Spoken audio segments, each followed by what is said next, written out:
The Montgomery College Smithsonian Faculty Fellowship Program is a unique collaboration between the Paul Peck Humanities Institute and Smithsonian's Office of Educational Technology.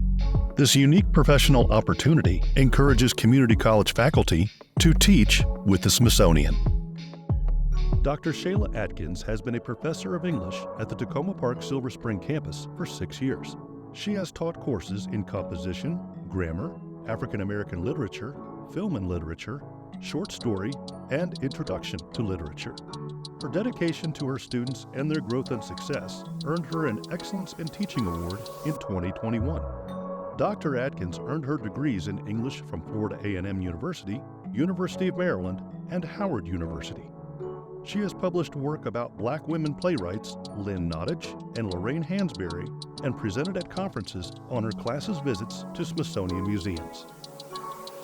I actually came to this project as an academic and burgeoning scholar because of my own experience as a graduate student while I was doing my own dissertation. And I had a professor who would have the class throughout the semester meet at the National Portrait Gallery and Gallery of Art.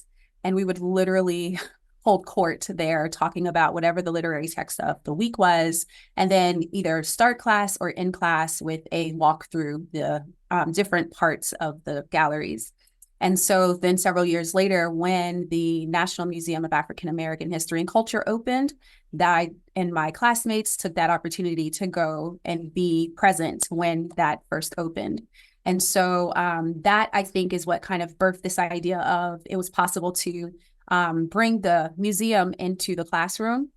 And so I had begun doing that with my literature courses, but the theme for last year, the evolving role of museums, preserving the past, portraying the present, and shaping the future, was, I think, the perfect spark to get my interest in terms of thinking about how to incorporate the museums into other classes, such as my composition course. And thus was born my project. And so I began my class taking my, discussing with them. Sorry, I'm having difficulty because of the closed captioning over my buttons. I prepared my class for the project because I had it set up as a semester-long project with a series of smaller projects leading into one big one, by first exposing them to the one museum we would go to and acknowledging that we would visit 3 separate exhibits within that one. And so I chose the Museum of American History, and then I gave them different readings about museums in terms of the role of museums, what to look at. We did TED Talks by different speakers, such as Ariana Curtis's Museum Should Honor the Everyday. We also did articles like Manuel Char's What Can Museums Teach Us About Diversity? And then I actually used one of the readings from the fellowship itself, Mike Morawski's Museums as Agents of Change. And we focused specifically on the interview that Morawski and Latanya Autry have with an interviewer. And so from there, I went through and provided the students with the different assignments throughout the semester. And so the first assignment was to prepare them for what we were going to do. And so I talked with the class, and we had several conversations about what kind of expectations they had when they think about museums on a broad scale, but then narrowing it down and understanding we were going to the Museum of African American History and Culture, that we were going to the Museum of American History, what that would specifically look like if we talked about the exhibit Many Voices in One Nation. And so I posed these 2 questions. When you think of museums and think about an exhibit titled Many Voices in One Nation, what do you expect to see? What do you think will not be there? Who do you expect to see represented, and who don't you expect to see represented? And the motivation behind this was, one, to get to students to begin to think about whether or not they could actually see themselves as present and existing, their histories and their experiences as a part of the museum experience, whether that was something that should be not just worthy of presentation, but worthy of preservation as well, right? And so I had a variety of responses. And so just one example of what students said before we even went to the museum was, I expect to see a small number of people that look like me and other races who had to fight to have their voices be heard. I expect to see many of our Black activists, such as Martin Luther King Jr. and Malcolm X. I do expect to see Michael Jackson and other famous singers that has contributed to change in our society today, but I don't think I will see a lot of women being represented. I expect to see presidents and scientists, and I don't expect to see Bob Marley or Marcus Garvey or Paul Bogle or people that have voiced and fought for my rights today.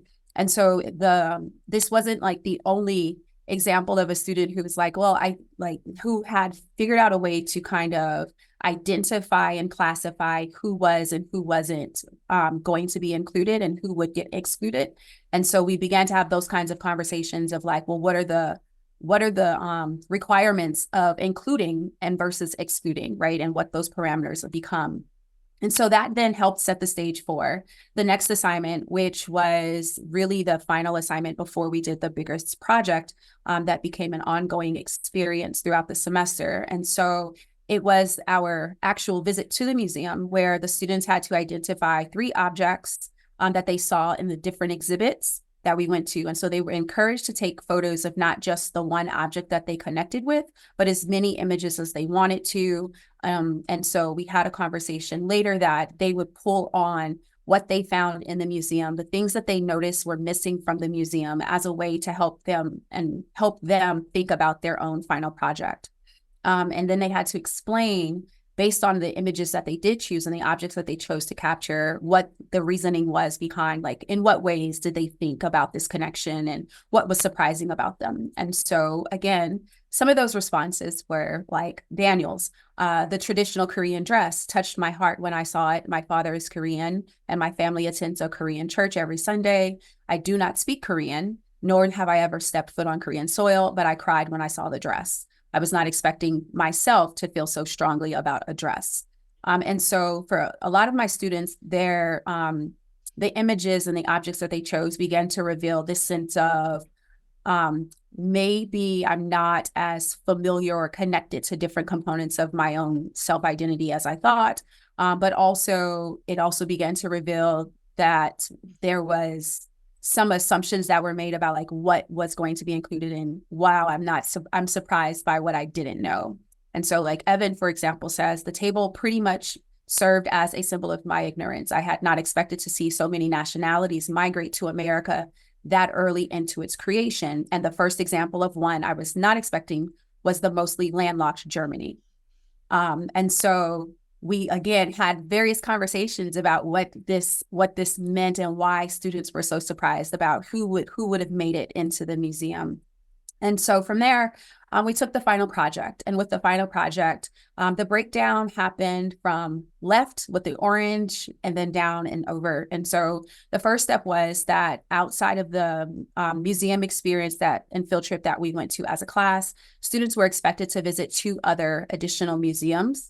And then they were to identify their own identity that they wanted to explore more and look for ways that they saw their identity either represented or being excluded from the museum exhibits and the different museums themselves.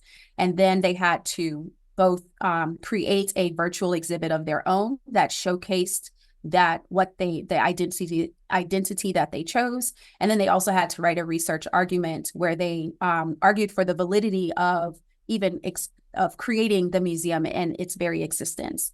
And they had the opportunity and the option to either write about and do a project that was about the one specific exhibit that they maybe wanted to explore, or if they themselves would actually say, let's create an entire museum. And that was in light of our conversations that there was the African American History Museum, there was the American Indian Museum.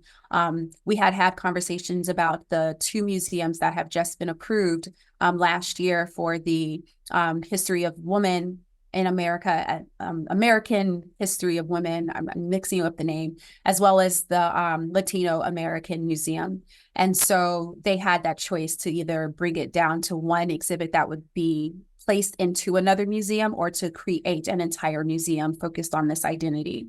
And so they needed to ensure that they addressed all 4 components of the project, which was they should focus on themselves and their own subjectivity, their own identity within that, and then the role that museums play in preserving, presenting, and representing, or even potentially misrepresenting their own identity as they understood themselves. And so here are some examples of what the students came up with. They the exhibit that Riemann created focused on his El Salvadoran representation in museums. And so over to the left, what you will see is an image of a child, of two children participating in their first communion. And for him, he notes that, you know, this was a representation that he was shocked to find in the museum.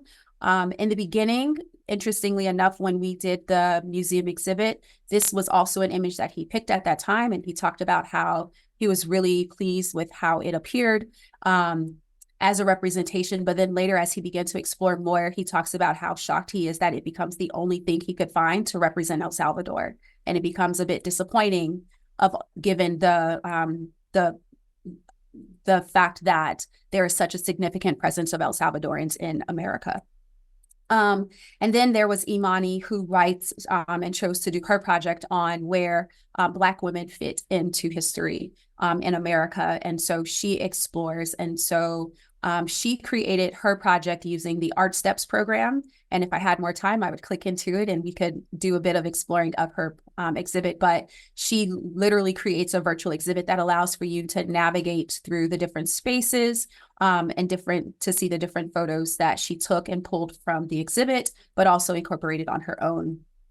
And then lastly was William, who wrote about being Vietnamese American. And so he talks about, and he concludes his project with the idea of focusing on the Eden Shopping Center that is here, and talks about how people liken it to Chinatown, and how most people, when they talk about and discuss Vietnamese Americans, they limit it to just talking about the Vietnam War.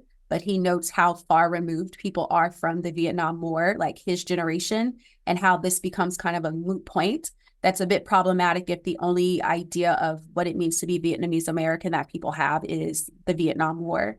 And so he talks about this as it's more than just another Chinatown. This is a representation and a rebuilding of a new home in America for the Vietnamese when we talk about Eden Shopping Center as a variation of Saigon. And so out of all of those projects that the students did, I think my key takeaways were the range in which the students, their own connections to the exhibits and their artifacts. Some of them had difficulty with the project, thinking about themselves as worth being included in a museum. Some found immediate connections and they had a ball and they really enjoyed it. And some were a bit underwhelmed, and it led to mental blocks that we had to like really pick apart and have a lot of conversation about. And then there was the breadth and the depth of the final projects that they had, where I told them, you know, it didn't have to be this extensive thing, but my students started doing interviews with relatives who had migrated to America and some who hadn't, to talk about like if they could choose what would be included to represent them and what they wanted to see represented as their culture, what artifacts that would be. And my students sought ways to include that in their own projects.